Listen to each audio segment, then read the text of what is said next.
लेकिन इस TRF receiver के इस पूरे के पूरे प्रोसेस में प्रॉब्लम्स क्या हैं, तो उस प्रॉब्लम्स को भी हम अंडरस्टैंड करेंगे और साथ ही साथ हम ये भी देखेंगे कि F R equal to F S जो है वो किस तरीके से आप इक्वल करते हो, या अलग अलग सिग्नल्स जब आएंगे तो आप कैसे कैसे टास्क परफॉर्म करोगे, या कैलकुलेशन कैसे होते हैं, या प्रोसेस क्या होता है। तो इन सारी चीजों को मैं अब डिफरेंट डिफरेंट केसेस लेकर आपको एक्सप्लेन करूंगा। तो ये तो थ्योरी हो गई, अब हम थोड़ा मैथमेटिकली इन चीजों को देखते हैं।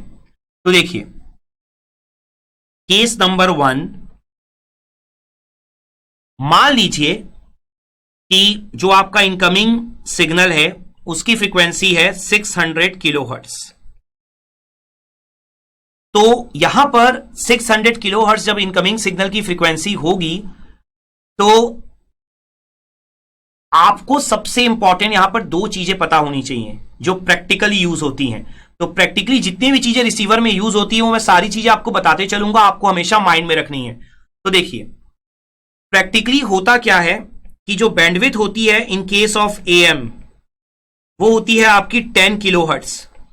जैसा मैंने आपको ऑलरेडी बता रखा है प्रीवियस लेक्चर्स में कि जो मैसेज फ्रीक्वेंसी होती है एएम के केस में वो होती है 5 किलोहर्ट्ज और बैंडविड्थ क्या होती है आपकी 2 एफएम। तो 2 एफएम मींस क्या हो जाएगा 10 किलोहर्ट्ज। तो मैंने प्रैक्टिकल वैल्यू आपके लिए लिख दी।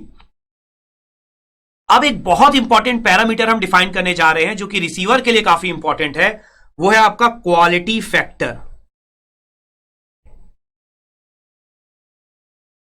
क्वालिटी फैक्टर भी आप नेटवर्क थ्योरी में बहुत डिटेल में पढ़ोगे, लेकिन यहां पर कम्युनिकेशन पॉइंट ऑफ व्यू से क्वालिटी फैक्टर क्या होता है।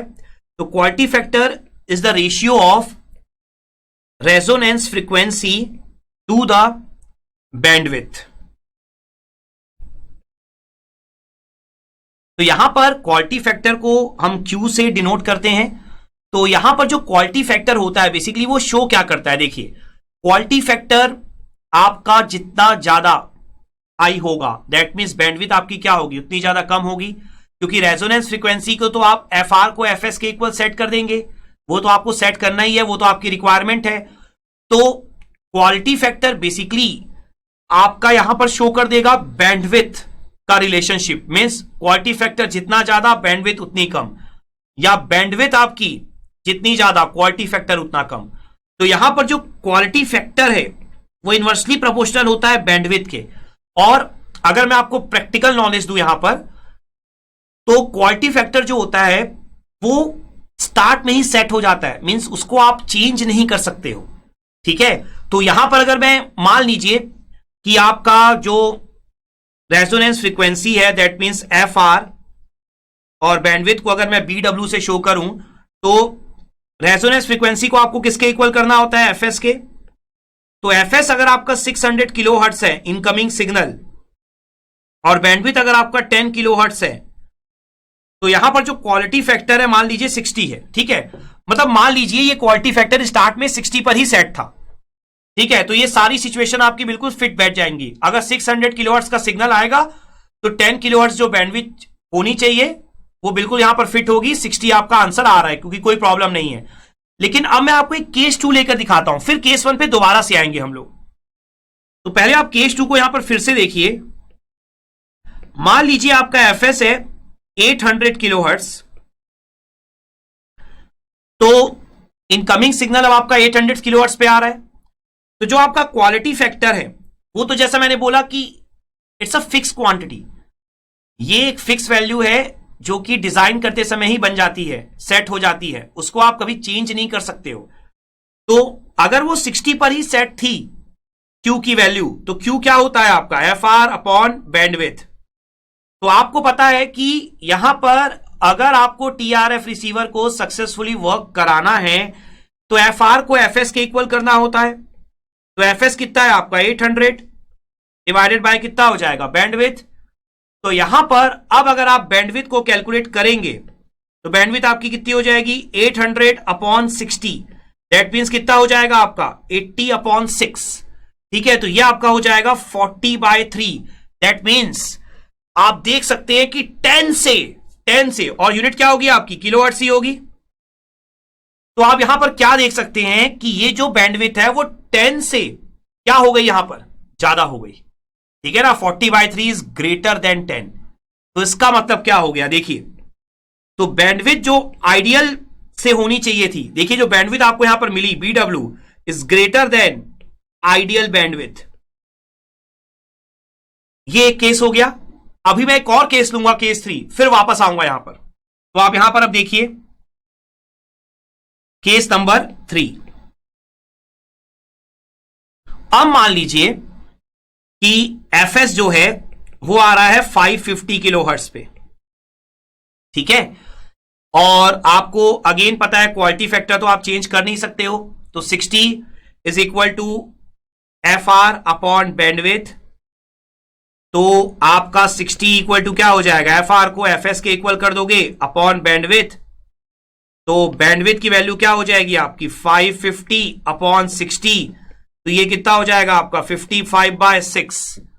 और अगर आप 55/6 को देखोगे तो ये अब आपकी 10 से छोटी हो गई, ठीक है ना, 9 पॉइंट समथिंग आएगी वैल्यू, 10 से छोटी हो गई। ये इंपॉर्टेंट है, यहां पर कैलकुलेशन इंपॉर्टेंट नहीं है, 10 से छोटी हो गई। इसका मतलब क्या है आपका, इसका मतलब ये जो बैंडविड्थ यहां पर आपको मिली it is less than ideal bandwidth, ठीक है। तो यहां पर अब अगर आप देखते हो तो बैंडविड्थ केस 2 में ग्रेटर हो गई, केस 3 में लेस हो गई। अगर आप वापस अब केस 1 में जाते हो, देखिए मैं फिर से केस 1 पे आता हूं और तीनों केस को अच्छे से ऑब्जर्व करते हैं। देखिए इस बात को समझिए, क्वालिटी फैक्टर एक फिक्स वैल्यू है जो चेंज नहीं की जा सकती। मान लीजिए क्वालिटी फैक्टर 60 ही था, तो जब 600 किलोहर्ट्ज का सिग्नल आया तो 600 डिवाइड बाय 10 आइडियल बैंडविड्थ 60 आपका आंसर आ गया। इट्स ओके, बिल्कुल परफेक्ट सिचुएशन थी। लेकिन सिग्नल मान लीजिए अगर 800 किलोहर्ट्ज का आया, तो आपको पता है कि आपको एफ आर को एफ एस के इक्वल करना होगा। क्यों करना होगा ये हम ऑलरेडी पढ़ चुके हैं, क्योंकि एफ आर पर मैक्सिमम गेन मिलता है। तो आप हमेशा चाहते हो कि आपके डिजायर्ड सिग्नल को मैक्सिमम गेन मिले, अनडिजायर्ड सिग्नल को कम गेन मिले, इसलिए आप हमेशा एफ आर को एफ एस के इक्वल करते हो। तो यहां पर जैसे ही आपने एफ आर को एफ एस के इक्वल किया, तो जैसा मैंने आपको बोला कि क्वालिटी फैक्टर कभी चेंज नहीं किया जा सकता, ठीक है, इट्स अ मैन्युफैक्चरर क्वांटिटी। तो बैंडविड्थ जो यहां पर आई वो 40/3 मींस आइडियल बैंडविड्थ से ज्यादा आ गई, 10 किलोवाट से ज्यादा आ गई आपकी बैंडविड्थ। और नेक्स्ट केस 3 में मैंने जब यहां पर 550 किलोवाट लिया तो जो बैंडविड्थ थी वो कम आ गई आइडियल बैंडविड्थ से। अब खुद सोचिए, पहले लेक्चर से हम डिस्कस कर रहे हैं बैंडविड्थ या फ्रीक्वेंसी की क्या मीनिंग होती है। देखिए मैंने आपको फर्स्ट लेक्चर से समझाया हुआ है, लेमैन लैंग्वेज है बिल्कुल, कि जिस तरह से आप रियल लाइफ में डिस्टेंस सोचते हैं, स्पेस सोचते हैं, जैसे कि आप कहीं पर बैठ के मेरा लेक्चर सुन रहे हैं तो आपने जो जगह ली हुई है वो क्या है, बेसिकली आपने वो बैंडविड्थ ली हुई है। अगर आप सिग्नल के रेस्पेक्ट में सोचेंगे तो सिग्नल को रखने के लिए या इंफॉर्मेशन को रखने के लिए जो जगह चाहिए वो क्या है, बेसिकली बैंडविड्थ है। तो यहां पर आप खुद सोचिए अब कि अगर बैंडविड्थ ज्यादा आ गई जितनी जरूरत थी, आइडियली 10 किलोहर्ट्ज चाहिए एएम सिग्नल के लिए, अगर उससे ज्यादा आ गई तो स्पेस वेस्ट हो गया, ठीक है। और हमने फर्स्ट लेक्चर से पढ़ा हुआ है कि bandwidth and power are called communication resources and they should be as minimum as possible. तो अगर आप एक्स्ट्रा ले लेंगे जिसकी रिक्वायरमेंट भी नहीं थी, ठीक है, मान लीजिए आपको 1 लीटर वाटर ही कैरी करना था, अगर आप 2 लीटर की वाटर बॉटल ले रहे हैं तो उसका कोई फायदा नहीं है। वैसे ही अगर आपको 1 लीटर वाटर कैरी करना था और आपके पास अगर हाफ लीटर की वाटर बॉटल है तो हर हाल में आपको हाफ लीटर क्या करना पड़ेगा, फेंकना पड़ेगा, तो उसका भी कोई फायदा नहीं है। तो यहां पर बैंडविड्थ ज्यादा हो उससे आपका कॉस्ट जो होगा वो बढ़ जाएगा, ठीक है। और बैंडविड्थ अगर कम हो तो उससे क्या प्रॉब्लम होगी, जो इंफॉर्मेशन है वो लॉस हो जाएगी। तो जो केस 2 है आपका, केस 2 एक्चुअल में क्या शो कर रहा है आपका, कॉस्ट विल इंक्रीज, एंड जो आपका केस 3 है वो क्या शो कर रहा है आपका, केस 3 आपका शो कर रहा है information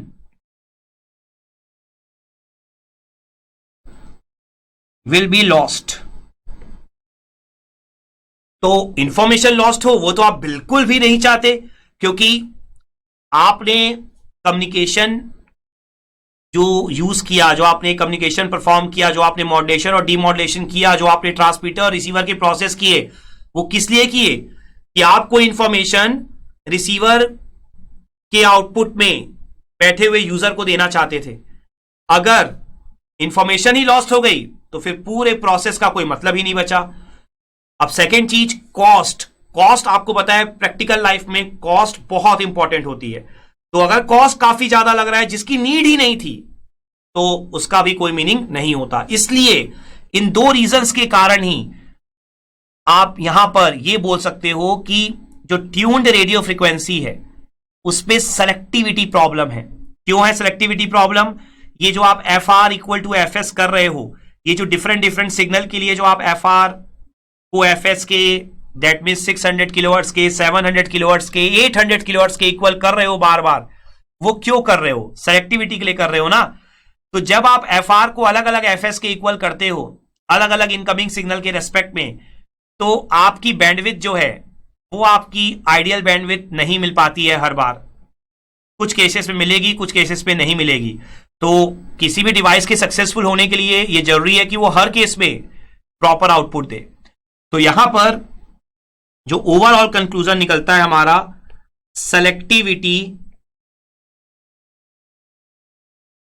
of TRF receiver is poor. Clear?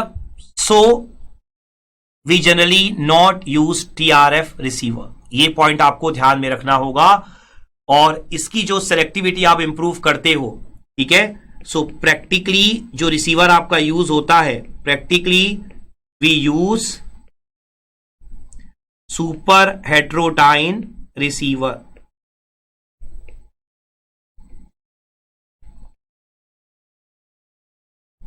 ठीक है, तो ये बहुत बड़ा रीजन है कि आप TRF रिसीवर कभी यूज नहीं करते, क्योंकि ये सेलेक्टिविटी ही, सिलेक्शन ही कर ही नहीं पाता है। तो ये बहुत बड़ा रीजन है कि इसकी सिलेक्टिविटी क्या होती है, पुअर होती है। ये प्रॉपर सिलेक्शन ही नहीं कर पाता है डिजायर्ड सिग्नल का। तो जैसा हमने लास्ट लेक्चर में कैरेक्टरिस्टिक्स ऑफ रिसीवर पढ़ा था, तो मैंने वहां भी आपको बोला था कि out of 3 characteristics selectivity is very much important. Means selectivity अगर प्रॉपर नहीं है, डिजायर्ड नहीं है, तो आप कभी भी सक्सेसफुल कम्युनिकेशन परफॉर्म नहीं कर सकते, प्रोसेस आपका कभी भी सक्सेसफुल नहीं होगा। इसलिए TRF रिसीवर प्रैक्टिकली कभी यूज नहीं किया जाता है।